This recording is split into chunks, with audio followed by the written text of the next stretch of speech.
On May 29, 1453, an Ottoman soldier threw his weight against the small Kerkoporta sally port in the walls of Constantinople and found it locked tight. For 53 days, the army of Sultan Mehmed II had hammered the ancient capital of the Roman East, and in those final hours, the city's survival hung on two slender threads: a postern gate that history records as left carelessly open, and a Genoese commander whose wounding shattered the defender's nerve. In the world we know, both threads snapped. The gate stood ajar, the commander fell, and the thousand-year empire of the Caesars died before dawn. But in this alternate timeline exploration, we examine what could have happened, and why the real history unfolded differently. Imagine the bolt drawn fast. Imagine the wound a graze. The walls hold, the Sultan's gamble fails, and a city that was meant to fall instead endures. What followed would bend the next 3 centuries away from everything we were taught to expect, though the men on those ramparts could not yet know it.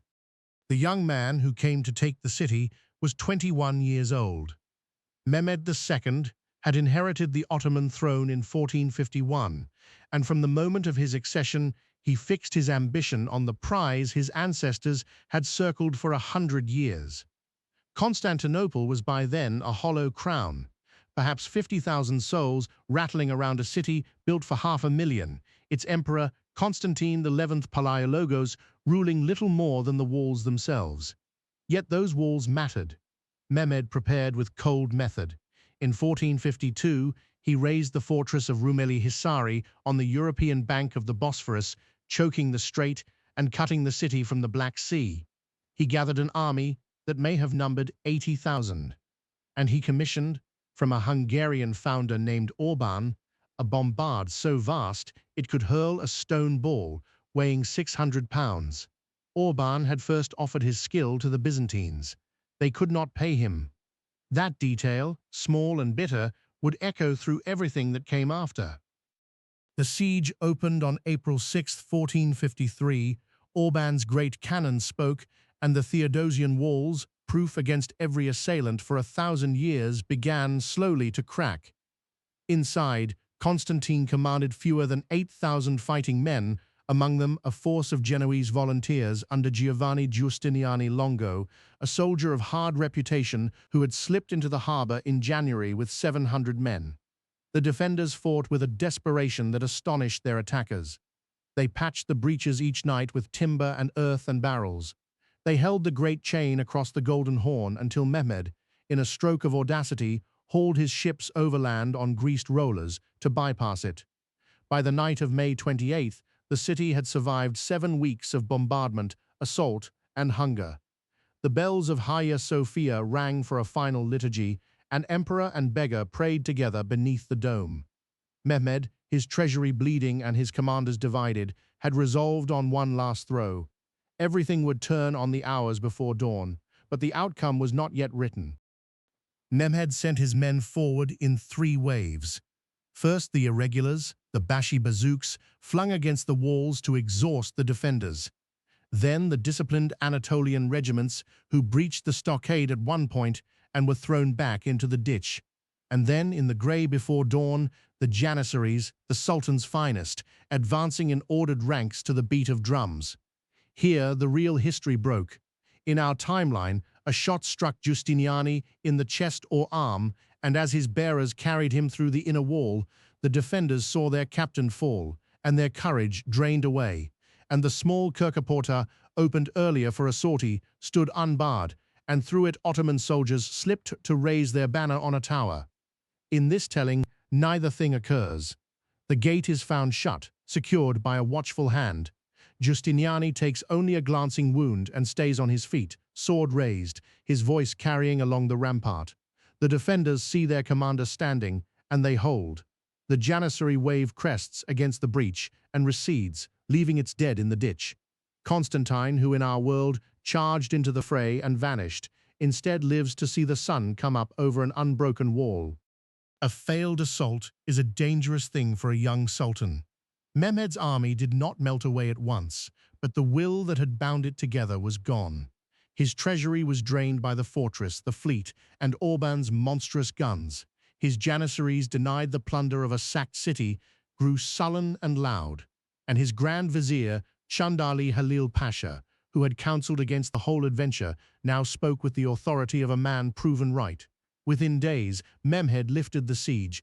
He marched his army back toward Edirne, not as a conqueror, but as a gambler who had lost, and every court from Buda to Cairo marked the lesson: Constantinople could not be taken. The Sultan would rule for years yet. But the aura of inevitability that surrounded the House of Osman had been punctured. A checked empire is still a powerful one. It is simply no longer a terror, and the consequences of that single failed night would prove far-reaching. But to see them clearly, we must look at the city that survived. Constantinople did not become great again. It could not, too few people, too little money, too many enemies. But it survived, and survival was enough to change the map. The Byzantine Emperor, having held the walls against the most fearsome army in the world, found himself courted rather than pitied. The grateful and the opportunistic alike sent gold to repair the breaches. The city remained what it had been for 1,000 years, a Christian sentinel astride the Bosporus, a wall between the Ottoman heartland in Anatolia and the Ottoman conquests in the Balkans. Mehmed's successors would campaign in Serbia, in Hungary, in the Aegean, but always with Constantinople at their back like a stone in the boot, a hostile fortress they could not afford to leave and could not afford to storm again.